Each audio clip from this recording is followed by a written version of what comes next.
सबको होली की हार्दिक शुभकामनाएं। और जिस तरह से जानते हैं हम लोग कि होली रंगों का त्यौहार है, तो उसको मद्देनजर रखते हम लोग सब सौहार्दपूर्ण, भाईचारा और बिना किसी हुड़दंग के और अपने स्वास्थ्य का ख्याल रखते हुए खास करके टॉक्सिक रंगों का यूज ना करें, जो हर्बल्स गुलाल हैं, हर्बल्स रंग हैं। और दूसरी बात, उसके अलावा जो हम लोग के खाने पाने जो पकवान की जो चीज़ें हैं, जिसमें आजकल बहुत सारे मिलावटी की बातें आते रहते हैं, तो इसका भी ध्यान रखा जाना चाहिए, क्योंकि बाजार में बहुत सारे ऐसे पदार्थ उपलब्ध हैं जो हमारे स्वास्थ्य के लिए हानिकारक हैं। सर, बात करते हैं, जैसे स्वास्थ्य की बात आपने कह दिया खुद से। अगर बात करें सर हार्ट पे, किस तरह से लोगों को अवेयरनेस संदेश देंगे कि लोग अपने आप को, अपने हार्ट को पूरी तरह से स्वस्थ रखें और क्या कुछ दिनचर्या अपनाएं, क्या कुछ डाइट रखें? देखिए, हमें जो हृदय की जो स्वास्थ्य से बात है, तो उसमें 3 चीज़ों का ध्यान रखना बहुत ही जरूरी है, जैसे आहार, व्यवहार और व्यायाम। ठीक है, आहार हमारा एक तो संतुलित होना चाहिए, कम वसा युक्त होना चाहिए, शुगर की मात्रा, चीनी की मात्रा कम होनी चाहिए। और जैसे फैटी डाइट्स हम लोग बोलते हैं, तो फैटी डाइट्स में उसके अलावा जैसे तला हुआ, भुना हुआ, छना हुआ, पैक्ड फूड आइटम्स, स्नैक्स जिसको बोलते हैं, ये सब जो है इसको अवॉइड करें हेल्दी हार्ट के लिए। उसके साथ साथ ही नॉन वेज का उपयोग यथासंभव कम किया जाना चाहिए। वेजिटेरियन डाइट्स ज़्यादा हेल्दी हार्ट के, मतलब हार्ट के लिए ज़्यादा उपयुक्त होगा।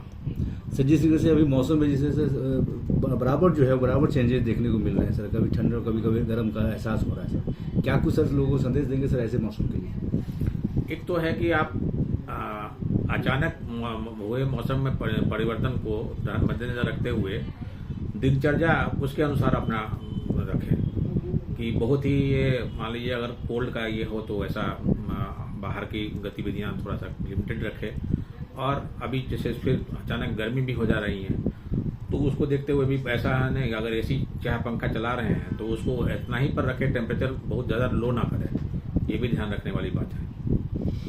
हार्ट से रिलेटेड लोगों में से अगर समस्या आती है, तो यहाँ पे आने के बाद आपके पास पहुँचते हैं मरीज, तो सर सबसे पहले व्यवस्था अगर देखा जाए तो कैसे फिर यहाँ पे व्यवस्था पूरी तरह से हो जाती है सर?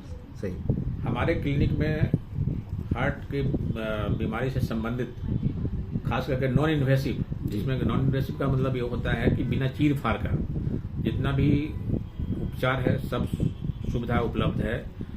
हमारे यहाँ सारी टेस्ट नॉन इन्वेसिव, जैसे ईसीजी से लेकर के ECG, echo, Holter, TMT, stress echo, ये सारे सुविधा उपलब्ध है। उसके अलावा एंजियोग्राफी, एंजियोप्लास्टी, पेसमेकर, ये सब हम अपने करते हैं और मतलब मार्केट से काफ़ी कॉम्पिटिटिव लो रेट पर हम लोग करते हैं। देखा जाए सर, तो यहाँ पे हर वर्ग के मरीज पहुँचते होंगे सर, क्या कुछ है सर उन लोगों के जो असहाय है, निर्धन है, गरीब है? जो असहाय है, जो अफोर्ड नहीं कर सकते, उनका हम फीस माफ कर देते हैं। उसके अलावा हमारे यहाँ पर टीपीए सुविधा है, आयुष्मान की तरफ से भी सुविधा है, आयुष्मान से भी इलाज हम लोग करते हैं। आयुष्मान से भी इलाज चलता है सर।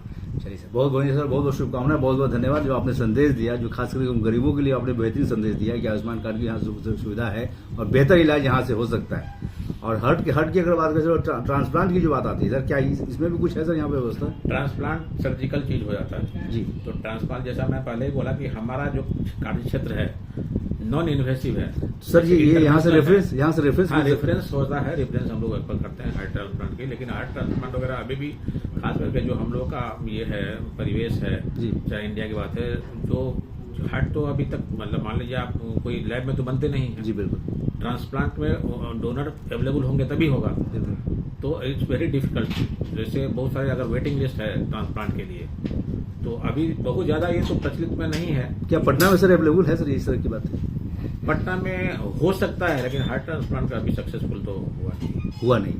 चलिए सर, इसी शुभकामना के साथ, इसी संदेश के साथ सर आपको बहुत बहुत